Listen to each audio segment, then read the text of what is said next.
观众朋友们，大家好，我是大飞哥，专注于软件知识领域分享。那么今天呢，给咱们大家带来的是一款非常好用的老照片修复软件。曾几何时呢，我们以前拍过很多珍贵的照片，但是由于年代久远，我们的老照片呢，由于当时的技术呢比较落后，很多的照片呢都是那些不清楚的，或者是随着时间的转移呢，我们的这些照片它有了不同程度的损害。那么随着现在数码时代的到来呢，我们可以把它扫描成电子版。扫描成电子版之后呢，但是呢它是老照片是不清楚的，有一些呢照片还是这个黑白的，我们需要把它转化成彩色的。那么今天这款软件呢就可以帮你实现这个愿望。那它到底有多牛呢？那么接下来呢就给咱们大家进行一个演示。那这里呢有一个朋友呢今天也是联系到了我他说发我2张照片给他测试一下。我说可以啊，你发过来吧。我就用这个网友的发来的这2张照片给大家进行一个测试。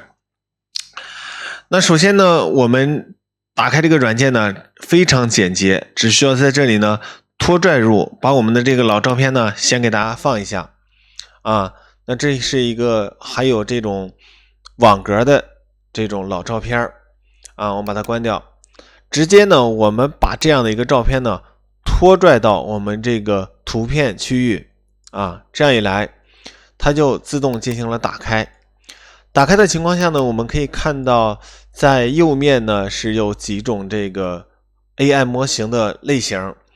第一个呢是通用模型，适用于我们的风景、建筑、动画、花奔写真的这种真实场景的一个图片。那第二个呢是用于降噪模型适用于普通照片去噪点，以及呢我们就是常用的这种动漫或者是卡通的图片呢来进行变清晰。第三个呢就是我们这个针对人脸进行修复，老照片修复的 AI 模型。那我们现在这个是主要是想修复人物，那我们就选择第3个模型就可以了。那么第4个呢，它这里还有一个模型呢，就是黑白上色的一个功能，是专门针对那些黑白的老照片对它进行 AI 人工智能上色那这里有这个加速模式和这个关闭。如果我们显卡比较好的话呢，我们可以开启这个显卡加速的模式。那我们现在是修复人脸，就选择 AI 这个人脸专用模型。那在这里呢可以选择分辨率，这里呢可以按倍数进行放大，可以按100%只修复还是保留原来的这个尺寸，或者是我们对它放大2倍这个是4倍就是 400%， 这个8倍比如说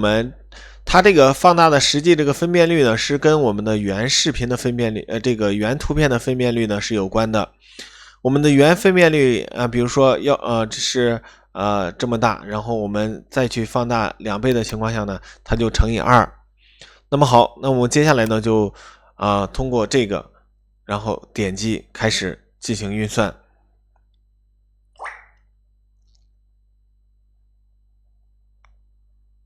好，这个呢速度呢是取决于我们电脑的配置。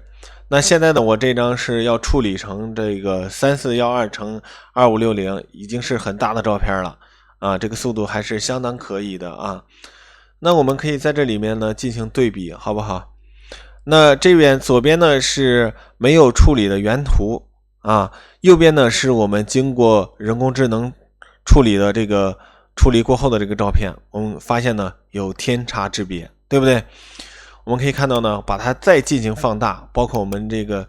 人物的这个眼部对吧？这些小的细节呢，当放大到一定倍数之后呢，我们左边呢已经模糊的非常看不清了，而我们这边呢还非常的完美，包括把我们的网格呢都进行了一个修复包括这个人物。有些同学说这里为什么修复不了呢？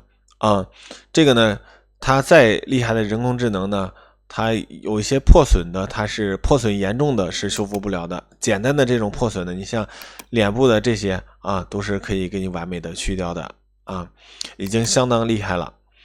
好，那我们呢可以把它呢进行一个导出啊，那这里给它导出到桌面保存。好，那我们可以在这个最后呢给大家进行一个对比。我们呢先把这张处理过后的这个照片呢，再对它进行一个2次处理。我们这次处理什么呢？我们可以给它来一个黑白上色啊，我们可以给它进行一个预览，可以把这个照片呢它是黑白的，我们给它上一个彩色啊，我们可以看到呢它就有了肤色。传统的我们上色呢是在 PS 当中呢去选取我们人脸的范围呢去手动的去调色，而我们这个软件呢可以呢实现这个人工智能给我们去上色，非常的好用。好，我们可以把这张照片呢再进行一个保存。好的，然后接下来呢这还有一张其他的老照片啊，那这次呢我就给它，我们可以看一下这张老照片。那么好，我们可以呢只修复一个头像吧，那我们把这个呢给它进行一个截图吧，就好吧。然后我们可以通过微信的一个截图，那么我们例如只修复这个头像，你可以把这个头像呢单个给它截出来，然后选辑保存。好，那我们把这个照片呢给它拖拽进来啊。我们这次呢还是用这个 AI， 我们主要给大家展示这个效果嘛那就给它来一个修复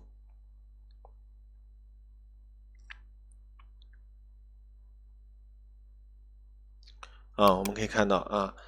那这个呢也是非常厉害，对不对？包括这个眼窝。那我们在这里呢还可以给它，现在是放大了这个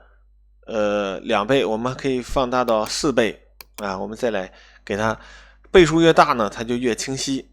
那处理的时间呢就越长好，我们可以看到这次它的分辨率又大了1倍，体积就比之前要更大了。好，那我们把它呢进行一个导出好，那我们再来处理一下这个第一个模式呢是这样的一个模式，我们可以看到呢通用模式呢是什么呢？就是用于实际这种我们可以看到呢这是它自带的这个图片，然后呢这是一张非常模糊的实景风景类的照片，那我们点击预览来处理一下那就可以把这张照片呢给它处理成非常清晰的。那当然了，我们可以给它放到800%那它呢就会更加清晰我们可以看一下，对吧？这个放大这么多倍呢，这边呢这么模糊，而我们右边就可以处理清楚了。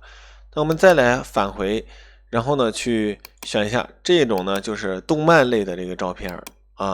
就是属于漫画类的、动漫类的，那我们可以选择这个模型来降噪。那我们来处理一下，那我们这次呢选择400%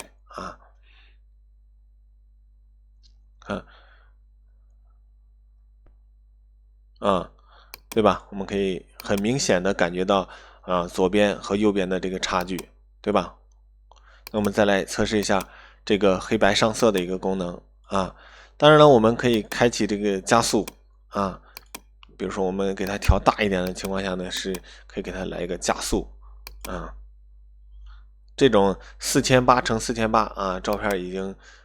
很大了我们可以看到呢，对有一些的这个上色还是非常牛逼的，对不对？包括我们这个桌子的颜色、这个花瓶的颜色和花朵的颜色都进行了一个人工智能的补色。好，那么接下来呢，我们把软件关掉，来进行对比一下。这个呢是我们的原图，这是我们经过放大和处理过后的这个上过色彩的这个图。我们还可以对它进行放大进行观看再放大非常厉害的一款软件。那接下来我们再来对比一下这两个啊，我们截图啊，把这两个人头呢进行一个对比啊，这个呢是没有上色的啊。那我们对它进行放大，对它进行放大啊，再放大，再放大啊，眼睛、鼻子、嘴巴啊，处理的这些细节非常非常厉害的一款软件啊。好，那关于这个软件呢，就给咱们大家讲解到这里。有感兴趣的朋友们呢，可以关注大飞哥软件自习室的微信公众号，联系老师来索取软件。好，本节课程呢就介绍